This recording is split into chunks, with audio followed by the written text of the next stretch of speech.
মানে শুধু দেশটাই বিদেশ হয়েছে, কিন্তু গল্পটা বাকি সিরিয়ালগুলোর মতো একই আছে। এখানেও কিন্তু এমন একটা মা বা শাশুড়ি আছে যে নায়িকাকে এক্কেবারে দেখতে পারে না।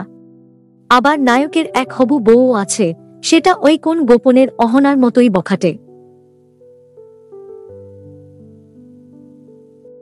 যে মা বা শাশুড়ির মতোই শেয়ানা। এবার বিয়েটা ভাঙবে, মানে এমন কিছু একটা হবে যে নায়ক বাধ্য হবে নায়িকাকে বিয়ে করতে। ফলে খেলা জমে যাবে এবং নায়কের মা নায়িকাকে জ্বালিয়ে মারবে, ইত্যাদি ইত্যাদি। তারপরে এখানে নায়কও শান্তশিষ্ট আর নায়িকাও তাই। মানে বুঝতেই পারছো যে অত্যাচারের ডোজটা কেমন হবে। একটা জিনিস বুঝি না, শাশুড়ি ও বৌমার সম্পর্কটাকে ভালো করা যায় না কেন? অনেকেই হয়তো বলতে পারে যে এটা যদি করা হয় তাহলে টিআরপি কমে যাবে। তাদের কাছে আমার একটাই প্রশ্ন, তাহলে ফুলকি বেঙ্গল টপার কেন? তাও প্রায় 2 মাস ধরে। বাকি তোমরা যদি ইতিমধ্যে গৃহপ্রবেশ দেখা শুরু করে থাকো, তাহলে গল্পটা দেখে কিরকম মনে হচ্ছে অবশ্যই জানিও কমেন্ট করে।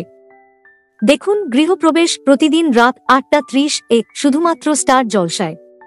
এইরকম সমস্ত আপডেট সবার আগে পেতে অবশ্যই আমাদের চ্যানেলটি সাবস্ক্রাইব করে নিও।